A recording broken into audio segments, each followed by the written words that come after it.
పక్కకు పోయాయి అక్కడ. ఇది జగన్కి ఫెర్చింగ్ అయింది. సంక్షేమం ఎప్పుడైతే పేదవాడికి అందట్లేదు వీళ్ళు ఏం చెప్తారు, బస్సు ఫ్రీగా ఇచ్చారు కదా, గ్యాస్ బండి ఇస్తున్నాడు కదా, ఇంకోటి. బట్ ఇదివరకు నెల నెల చేతిలో డబ్బులు ఉండే ఏదో ఒకటి, ఏడాది పొడుగునా డబ్బులు ఉన్నాయి. కనీసం మినిమం 20,000 వేసుకోండి ఓ మహిళకి, మినిమం 20,000 అంటే నెలకి ఒక 1,800 2,000 రూపాయలు చేతిలో డబ్బులు ఆడి, భర్తతో సంబంధం లేకుండా, తండ్రితో సంబంధం లేకుండా చేతిలో క్యాష్ ఆడింది మహిళలకి, డిపెండ్ అవ్వాల్సిన అవసరం లేకుండా.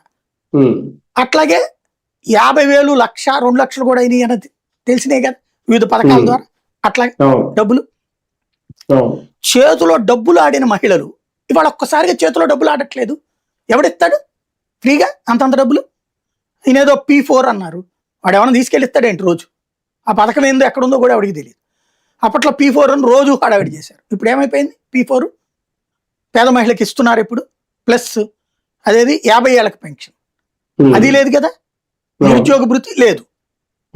ఈ మూడిట్లలో ప్రధానంగా ఈ 3 పక్కన పెట్టేద్దాం, వాళ్ళు చేయలేదు సంగతి పక్కన పెడితే, డబ్బులే ఈ చేతిలో. వ్యాపారాలు బాగుంటే రియల్ ఎస్టేట్ బాగుంటుంది, ఇది గుర్తుపెట్టుకోవాల్సిన ఫార్ములా.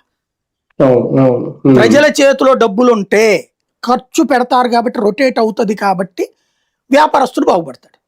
వ్యాపారస్తుడి చేతిలో డబ్బులు ఉంటే ఎక్కడ పెట్టాలనుకుంటాడు?